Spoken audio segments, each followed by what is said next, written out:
Welcome back to my fourth podcast. Today I'm going to talk about my final video project. What are the main goals? Who's the target audience? What sources I use, and a little bit about production.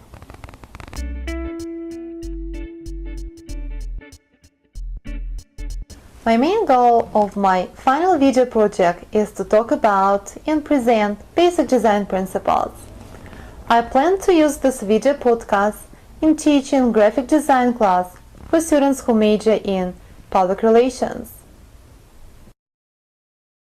You may ask me, why do I need video material such as video podcasts to teach basic graphic design class in a regular college setting? Well, I think we really need to incorporate new media in traditional class environment. My main argument is that current college students are exposed to new media every day. So, we may assume that they have developed completely new different learning skills and methods. Also, they have to be able to deal not only with traditional sources of information, such as printed media, but also with digital ones. Therefore, when we use video materials such as video podcasts in teaching process, we expose our students to new media in a professional setting. The second reason why I think my project is important is that students actually do miss classes. But I don't want them to miss the core of the class, which is basic graphic design principles. Now let's talk about audience. As you already know, my main audience is students who major in public relations. Their main goal as professionals is to communicate effectively. Visual communication is one of the most important ways of communication nowadays.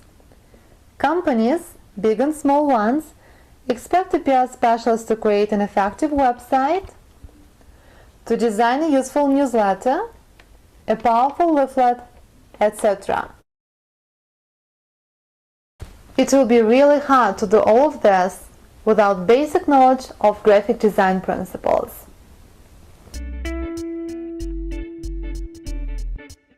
Now I would like to talk about sources which I use. The first thing which I have to tell is that there is plenty of information out there which you can look at. First of all, things which are online, and then lots of books in the library. Today I'll just mention 4 of the sources which I really like. The first one, which is really small, can be very useful for beginning designers. It's called Before and After Graphics for Business.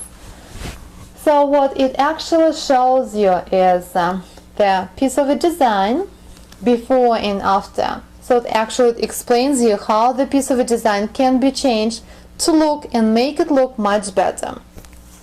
The second book is called Grid, Creative Solutions for Graphic Designers.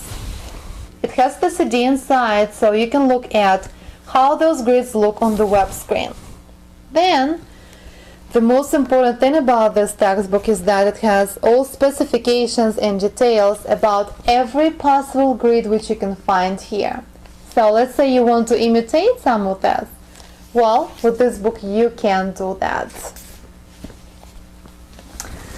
The next book, which I think can be used by teachers as well as students, is called The Practical Guide to Information Design. What is nice about it is that it provides good explanation of what the design process itself. It goes step by step, starting from who is the target audience, how you do research, and so many other things which every designer has to know. And the last book which I would like to mention to you is called The Big Book of Layouts. I think it contains more than 1,000 different layouts. Layouts of brochures, books, magazines, journals, and even websites. So, if one day you're short of new creative ideas, well, this is a source to look at. And remember, there is so much more to look online and in your library.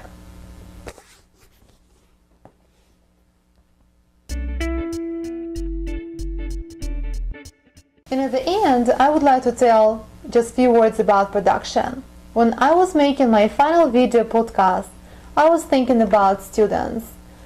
One of the main things is that students will probably use this video podcast outside of the class, so there won't be any teacher who will give any explanations of what they see.